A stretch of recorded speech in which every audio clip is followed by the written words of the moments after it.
Ek groet ook die broers en susters, ons vriende wat inskakel deur hierdie video. Mag die Here ook daar waar jy dit luister, daar waar jy hiermee besig is, vir jou kom aanraak, vir jou kom gereed maak, om ook sy woord te ontvang. Miskien moet jy dalk in die video daar afsit en eers so rukkie stil word voor die Here as jy nog nie het, net vir hom vra om met jou te praat. Broers en susters, ek glo, soos ons gebid het, die Here is verseker vanoggend nie met ons. Jy kan die Bybels oopmaak by 2 Konings 19, ons gaan bietjie later dit lees, 2 Konings die 19de hoofstuk. Jy kan dit daar oophou, en ook terwyl ek praat daaroor, kan jy ook so bietjie dit volg in die woord. Ek wil vir jou die vraag weer vra, wat ek net ook met die oploop na die preek toe vir jou kom vra het, is, wat glo jy? Ons bely maklik, ek glo in God die Vader, die skepper van die hemel en die aarde.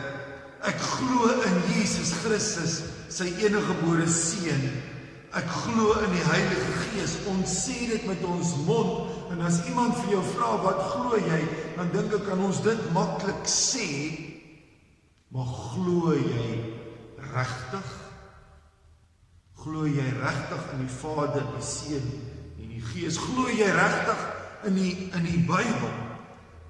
Glo jy in dit wat hier staan? Ons is nou deur die reeks van God se asemhaling, God se asem tussen die bladsye van die Bybel, en ons was nou vir 40 dae, was ons besig om te sê, maar kom ons lees weer Bybel, kom ons raak weer besig met die woord, maar glo jy in dit wat in die woord staan? Ek wil nou onomwonde kom sê vir julle, dis 'n belydenis, en ek sal dit van die dakke van die kerk af ook skree, dat ek glo in elke woord wat in die Bybel staan. Daar's hierdie teks in 2 Timoteus 3 vers 16, wat sê, die hele skrif is deur God geïnspireer en het groot waarde. Ek glo dat die hele Bybel, alles wat hier staan, deur God aan ons gegee is, met 'n doel, en party van die dele verstaan ons beter as ander, maar ek glo, dis die woord van God, glo jy dit? Of sê jy ook, maar soos baie mense deesdae sê, nee, daar sekere stukkies wat maar mytes is, wat ons op 'n ander manier moet verstaan. Glo jy regtig dat daar groep mense was waarvan daar gepraat word hier in die Bybel, wat duisende van hulle is by 'n see gekom, en toe maak God die see oop en hulle stap droogvoets daardeur? Glo jy dat dit regtig gebeur het? Nou daai mense, daar in die woestyn, toe hulle dors kry, toe's daar 'n rots in die droë woestyn, en toe gee God water uit die woestyn, uit die rots. Glo jy regtig dat dit gebeur het? Dat daar 3 manne was, omdat hulle God gedien het, is hulle in 'n oond gegooi, so warm dat die mense doodgeskroei het, wat hulle daar ingesit het. Maar daai 3 manne het daar uitgekom, en nie eens hulle klere het geruik na rook nie. Glo jy? Glo jy dat dit regtig gebeur het? Dat lammes loop, dat blindes kan sien, dat dooies uit die doodheid opgewek word? Glo jy regtig dat met 5 broodjies en 2 visse 5,000 mans kos gegee is, 15,000, 20,000 mense met dit kos gegee is? Glo jy dat daai broodjies is gegee en dit het nie opgeraak nie, tot almal versadig? Glo jy regtig dat dit gebeur het? Ek glo dat 'n man uit 'n boot uit klim, en op die water loop. Glo jy regtig dat dit gebeur het? Ek dink, broers en susters, vriende, ek glo regtig ons het dit nodig om weer te kom sê, ek glo dat die wonders van die woord gebeur het. Ek glo dit wat in die Bybel staan. Dis nie maar net 'n mooi boek wat so nou en dan iewers bietjie aangehaal word. maar dat die wonders van die woord die waarheid is. Ek dink ons het dit nodig vandag, dat daar godsmanne en godsvrou sal opstaan, waar daar godskinders sal opstaan, jong mense sal opstaan en sê, ek weet dat ek weet, ek glo in God, ek glo in die wonders, ek glo in die woord, en dis daarom wat ek staan, en daarom, as ek dit gesê het ek maar net weer onder die indruk gekom, om te sê, kom ons kyk bietjie, vir die volgende maand, na die wonders in die Bybel. So ons volgende reeks, broers en susters, vriende, ons volgende reeks, ons is nou klaar met die Bybel, hoe belangrik die Bybel vir ons is, kom ons kyk dan vir die volgende ruk, na die wonders in die Bybel. Die wonders wat God vir ons laat opteken het, en wat dit vir my en jou kan beteken. Ons gaan spesifiek fokus op die een profeet Elisa se lewe, hoe God in Elisa werk, en hoe daar wonderwerke gedoen word. So die volgende ruk gaan kyk maar, ek het vir julle die program ook gestuur, hoe ons daarna gaan kyk. Ons kom vanoggend, en dis half vanoggend inleidend, om bietjie te kyk na wie is Elisa. Ons gaan vanoggend na hom kyk, en hoe God hom dan nou roep, en daarom lees ons 1 Konings. Ekskuus, ek het net toe gesê, dis 2 konings, dis 1 konings. Dis 1 konings. Die wonders gaan ons kyk uit 2 konings. 1 Konings 19, vers 19. Tom, ek het ook vir jou verkeerd gesê op die woord. Ekskuus met my skuld. 1 Konings 19, vers 19. Dit is nou die profeet Elia, wat deur God geroep is. Hy verskyn hier op die berg Karmel met die Baal profete daar in 1 Konings 18, waar hy hulle uitdaag, en dan antwoord God, en dan sê Isabel vir hom, omdat jy die klomp Baal profete doodgemaak het, ek gaan jou kry. Dan vlug Elia weg van Isabel af in die woestyn in, en God ontmoet vir Elia op die berg Horeb, en dan kry hy die opdrag op Horeb om te gaan en 2 konings aan te stel, 2 konings te salf, en ook 'n nuwe profeet saam met hom. 'n Profeet wat saam met hom kan stap, by hom kan leer, en uiteindelik oorneem by hom. En dit is dan Elisa. Ons lees van vers 19 af. Nadat hy, dis Elia, daarvandaan, dis van Horeb af, weggegaan het, kry hy vir Elisa, seun van Safat, besig om te ploeg met 12 spanne van 2, terwyl hy self by die agterste span geloop het. Toe Elia by hom verbyloop, gooi Elia sy mantel op hom. Hy het sy osse net so gelos en agter Elia aangehardloop en gesê, laat ek tog net my pa en ma gaan groet, dan sal ek saam met u gaan. Elia antwoord hom toe, gaan as jy wil, ek hou jou mos nie terug nie. Toe draai Elisa om en gaan slag 2 osse, en met die juk het hy die vleis gebraai en vir sy werksmense gegee om te eet. Daarna het hy saam met Elia gegaan en sy volgeling geword. Ons gaan bietjie vanoggend kyk uit die 3 versies. Dis fantasties. So hou jou Bybel oop. Ek gaan wel die stukkies op die bord ook vir julle wys, maar volg hom maar so in die woord. Uit hierdie 3 versies kom ons leer iets van Elisa. Kom ons leer wie is hy, want ons gaan vir die volgende maand of wat, gaan ons bietjie besig wees met Elisa en die wonders wat hy doen. Kom ons kyk eers wie is Elisa. Net uit die 3 verse uit, is fantasties wat 'n mens daaruit kan kry. Die eerste ding wat ons kan leer, is dat Elisa 'n doodgewone mens is. Vers 19 se begin, nadat hy daarvandaan af weggegaan het, dis nou Elia wat weggegaan het van Horeb af, kry hy vir Elisa, seun van Safat, besig om te ploeg met 12 spanne van 2. Elisa was 'n gewone mens, 'n gewone boer, kan ons maar sê, né? Julle wat ook boere is, hy was 'n gewone boer. Hy het ten minste weet ons, hy 24 osse gehad, want daar was 12 spanne van 2 osse. So hy het 24 osse gehad. Hy het geploeg, so hy moes 'n saaiboer dan gewees het. Kom berei jy jou land voor om te saai. So hy was 'n saaiboer. Definitief was Elisa nie een of ander Nasarener nie. Onthou nou die Nasareners van daai tyd, spesiaal afgesonder van babatjie tyd af, soos Samson. Samson was 'n Nasarener.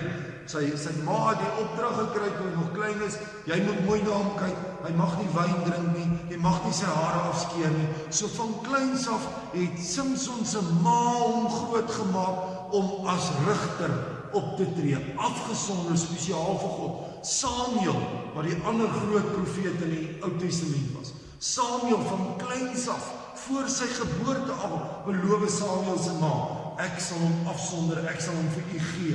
En dan ken jy die storie hoe hy in die tempel groot word. Afgesonder spesiaal vir God. Elisa was dit glad. 'n doodgewone boer, sonder spesiale opgeleide, geleerde, afgesonderde as Godsman gewees. Gewone boer op sy land, besig om sy deel te doen. Die Engelse, as hulle die oorskrywe sê, dis 'n unexpected calling. Dis 'n onverwagse roeping.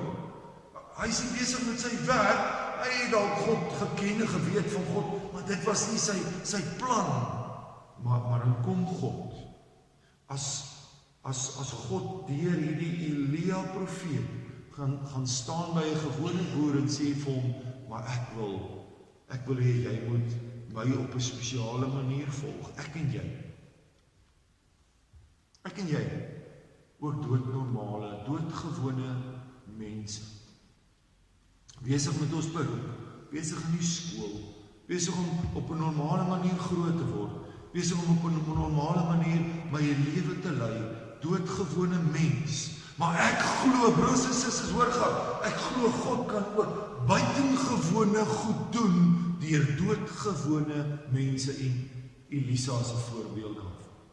Ek en jy ons oopstel vir God, oopstel vir sy gees, kan God buitengewone goed doen deur doodgewone mense. Die tweede ding wat ons leer, as ons aangaan met vers 19,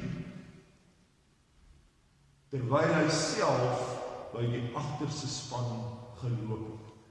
Elisa het geploeg, en nou word daar 'n bietjie meer van hom gesê, hy het self by die agterste span, daar's 12 spanne osse.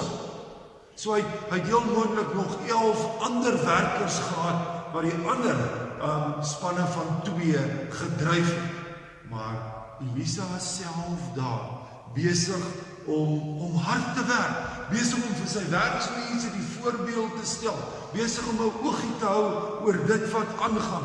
Ek dink jy sal op daai stadium 12 osse, nee 24 osse, jy sou 'n bietjie besig gewees het daar by hulle, om hulle hoewe te check. Nee, maar ek dink hy moes 'n groot boer vir sy tyd gewees het, om met hierdie spanne te boer. 'n besondere, ek dink Elisa moes 'n besondere man gewees het, 'n besondere boer gewees het. Hy het nog kontak met sy pa, so sy pa was heel moontlik nog op die plaas, maar hy's besig om oor te vat by sy pa. Hy's besig om al hoe meer, Kobus, meer en meer by hom die verantwoordelikheid van Toyota oor te neem. Ek dink dis so iets wat dalk hier met Elisa ook gebeur. 'n Hardwerkende jong man. Hy wil 'n voorbeeld stel vir die ander, vir sy werksmense. Hy hou 'n oogie. Definitief nie net 'n klein boertjie nie. Ek dink ook 'n familieboerdery. Saam met sy ouers op hierdie plaas. En hy's besig om as jong man oor te neem by pa se saaf. Al is ons, vriende, al is ons gewone mense, is ons ook kinders van God die Vader. Kom God ook by my en elkeen van julle staan en sê, jy's deel van my familie. Ek is jou vader, maar ek stel jou aan, jy moet bietjie jou oogie hou. Ek stel jou aan, jy moet hard werk in my akker. Ek stel jou aan in jou familie, in jou werk, by die skool, daar waar jy is, om as Gods kind 'n besondere taak uit te voer. En nooit moet ons dink, dis nie belangrik. Ek en jy, deel van die gesin van God, Die Vader is nog daar, maar hy wil ons gebruik. Die derde punt, dink ek wat ons hier uit oor Elisa kan leer, in die laaste deel van vers 19, toe Elia by hom verby loop, gooi Elia sy mantel op Elisa. Elia kry die opdrag, jy moet na die seun van Safat toe gaan, jy moet na Elisa toe gaan, jy moet hom gaan roep, jy moet hom aanstel as die volgende profeet. Kyk wat doen Elia. Baie belangrik, hy stap by hom verby, en al wat hy doen, hy haal sy mantel af, en hy sit sy mantel oor. Daar's nie, word nie beskryf dat daar 'n gesprek was. Daar word nie beskryf dat hy nou hierdie versies aangehaal het en hierdie debat gevoer het en gesê, dit is wat God van jou vra. Hy probeer hom nie oortuig nie. Dis God wat die oortuiging doen. Dis God wat vir Elisa roep. Al wat hy kom doen, en hy gooi die mantel oor, en dit is genoegsame bewys van dis as jy 'n bietjie daaroor lees, is dit asof Elia vir Elisa sê, ek gaan jou onder die Afrikaanse spreekwoord onder my vleuel neem, ek gaan jou onder my vleuels neem, ek gaan jou onder my mantel neem, ek gaan jou neem as my verantwoordelike, soos jy jou mantel oor iemand gesit het, dis soos 'n pa wat vir sy kind wat koud kry, 'n baadjie om, 'n pa wat sê, ek sal sorg vir my gesin, so kom Elia, en hy sê vir Elisa, ek sal nou vir jou sorg, ek neem jou onder my vleuel, en ek glo dit, dat God op daai stadium reeds besig was, deur sy gees met Elisa. Soveel sodat daar nie eintlik veel hoef gepraat te geword, oortuig hoef te word, want God was klaar besig met Elisa. God is vandag ook nog steeds besig. Ek en jy het die verantwoordelikheid daar buite in die wêreld om mense te vertel van God, maar ons hoef nooit te probeer oortuig. Ons kan slegs getuig van dit wat vertel, van dit wat God vir my doen, vertel van God se wonders, vertel van die woord, en uiteindelik God deur sy gees sal die oortuigingswerk doen, God deur sy gees sal in mense se harte kom werk. Die vierde dingetjie wat ons kan leer is, ons sien wat is Elisa se reaksie in vers 20. Hy het sy osse net so gelos en agter Elia aangehardloop. Nie net agter hom aangeloop. Ek sien in dit 'n stuk entoesiasme. Elia stap verby, sit sy mantel oor. Elisa weet dadelik waaroor dit gaan, want God is besig met hom. God het die oortuiging gedoen. En dan sy reaksie is om te sê, ek weet wat ek moet doen. Ek is entoesiasties daaroor. Ek gaan nie eers, Elisa het nie eers gegaan en gedink, wat gaan nou die voor en die nadele van dit wees? Ek moet nou eers mooi beredeneer, wat gaan dit vir my beteken? Nee, as God hom roep, dit laat my dink aan Jesus en sy disippels in Matteus 4. As Jesus by Petrus en Andreas, as Jesus by Johannes en Jakobus, die seuns van Zebedeus kom, dan los hulle vir Zebedeus, dan los Petrus en Andreas hulle pa, die vissers nette, die skuite, los hulle alles net so, en volg vir Jesus. In 'n stuk gehoorsaamheid, met 'n stuk entoesiasme, word hulle deel van volgelinge van God. Elisa los alles, en in gehoorsaamheid en met entoesiasme reageer hy op die calling, op die roeping. En ek en jy? Hoe entoesiasties is ons as ons die woord lees en iets hoor wat God van jou vra? Nie van ander mense nie, maar van jou vra om te sê, kom en maak so, kom en pas so aan, kom en gaan doen dit, kom en gaan bid daar, kom en gaan gee daar. Hoe entoesiasties is ons, hoe gehoorsaam is ek en jy daaroor? Wat is ons reaksie op 'n roeping wat God vir ons as besondere gewone mense gee? Die 5de punt, as ons vers 20 mooi lees, dan staan daar tog, dat Elisa sê, laat ek tog net my pa en my ma gaan groet, dan sal ek saam met u gaan. Elia antwoord hom toe, gaan as jy wil, ek hou jou mos nie terug. Nog ons twee interessante punte hierin. Aan die een kant kan daai, dat ek net gaan my ma en pa gaan groet, kan dit ons laat dink aan Lukas 14. As Jesus die verhaal vertel van die maaltyd, daarna toe hy 'n klomp mense nooi, en as daar die een na die ander verskoning. Ja, maar ek het osse gekoop, ja, maar ek is vasgetroud. So elkeen het 'n verskoning in Lukas 14 met die maaltyd, hoekom hy nie maaltyd toe kan kom nie. Ons kan nou maklik sê, maar is dit nie 'n verskoning hierdie? Ek dink tog nie so nie. Ek dink nie dit val in dieselfde kategorie nie. Ek dink eerder dit sê iets van Elisa se karakter. Weet jy, ek het saam met my pa geboer en laat my net toe om hierdie hoofstuk van my lewe af te sluit. Laat my net toe dat my pa en my ma, dat die mense om my weet wat nou aangaan. Dit sê vir my iets van sy karakter. Aan die ander kant kan ons dink dit wat Elia hier antwoord is sarkasties. Ek weet nie, Martha, nee, dit lyk vir my, gaan as jy wil, ek hou jou mos nie terug. Dit klink net vir my so half sarkasties. Ek sal julle sê, ek dink dit onderstreep weer eens, dat Elia wil sê, hoorie, dit gaan nie oor my nie. Dit gaan nie oor my oortuigingskrag. Maar God is besig om met jou te praat. Jy moet aan God gehoorsaam wees. Ek voer net my, en dit gee vir my 'n stuk gerusheid, as ek op 'n Sondagoggend hier preek, jy moet hoor, en jy moet gaan doen. As God deur iemand anders met jou praat, daai persoon kan terugstaan, want hy het reeds gesê, ek en jy, word ons nog deur God oortuig, of het ons verskonings, soos die mense in die verhaal van Lukas 14. Die 6de punt, sien ek iets van Elisa wat aanbeweeg. Kyk vers 21, toe draai Elisa om, nadat Elia dit nou gesê, toe draai Elisa om en gaan slag 2 osse, en met die juk het hy die vleis gebraai. So hy vat daai juk, daai houtbalk, hy vat dit, hy sit dit op die vuur, en hulle hou braai vleis. Hier is 'n bewys, hulle het in die Bybelse tyd koos, het hulle reeds braai vleis gehou nie. Hier hou hulle spitbraai, daai os. Maar wat gebeur hier? Ek dink Elisa maak klaar. Hy sluit daai hoofstuk af. En hy sê, ek slag hierdie os.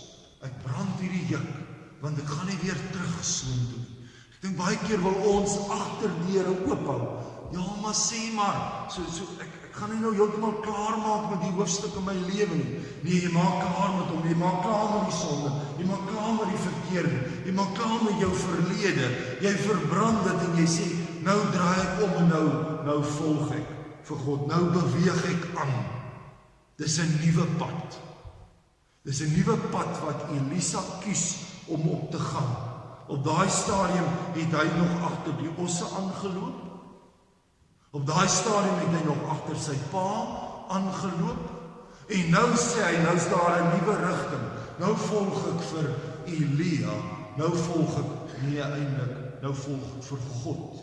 En dit wat God van my vra, dit sal ek doen. Die vraag vir my en jou is, wie volg ons? Agter wie stap ons aan? Dit wat die wêreld vir ons sê as sukses, dit wat die wêreld van my vra, is ek nog op daai pad? Of het ek gesê, ek brand daai pad, ek maak klaar met daai pad, en ek is gehoorsaam, net aan God, die voorlaaste wat ons leer by Elisa. Vers 21 se middelste gedeelte, en vir sy werkers, vir sy werksmense gegee om te eet, so hy het hierdie spitbraai gehou, en dan gee hy dit vir sy, en hier word, ek wil dit noem, hier word fees gevier. Hierdie vure brand en die kos is daar, en nou word daar fees gevier. 'n Mens kan aan die een kant sê, sy werksmense seker dan nou baie bly om van hom ontslae te wees. Daar gaan die baas, nou is ons reg, nou kan ons maak wat ons wil. Of, die fees vier, hulle is bly, want hy kom stel aan hulle die voorbeeld van gehoorsaam wees. Die fees vier, want Elisa kom wys vir hulle om klaar te maak met die oue en 'n nuwe pad in te slaan, 'n nuwe weg in te slaan, gehoorsaam te wees aan sy roeping. Daarom word daar fees gevier. Hoekom vier jy fees? Hoekom vier ek fees in ons lewe? Waaroor is ons bly? Wat maak ons gelukkig? Die wêreld se goed? Of dat ek en jy regtig vanoggend in die kerk kan wees en sê, ek eer die Here, omdat ek môre kan stap of iemand gaan bid en sê, Here, nou weet ek is gehoorsaam aan U. Is ons feesviering gehoorsaam aan God. Die laaste wat ek van Elisa leer, laaste deel van vers 21, daarna het hy saam met Elia gegaan en sy volgeling geword. Hy het in die Nuwe Testamentiese terme, hy het disipel van Elia geword. Wat gebeur met Jesus, met sy 12 disipels? Hulle volg Jesus. Hulle begin stap in die voetspore van Jesus.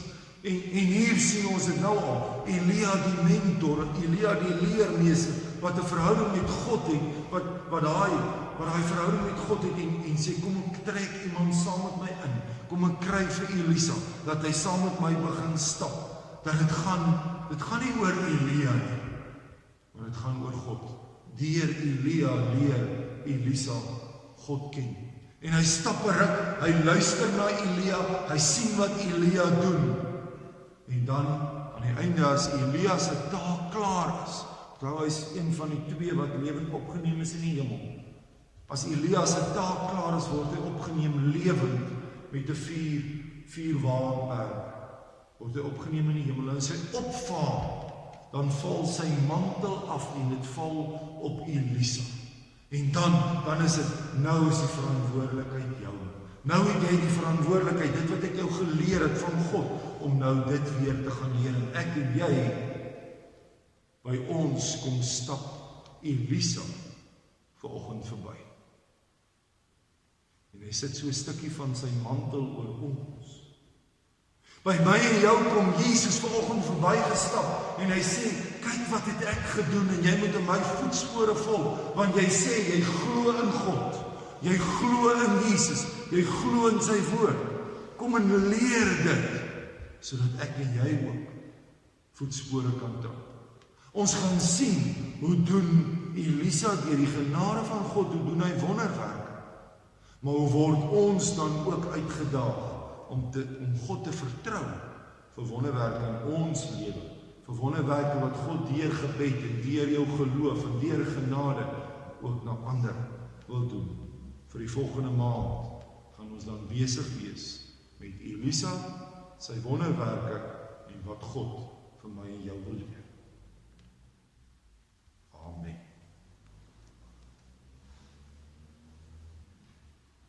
Kom ons bid saam.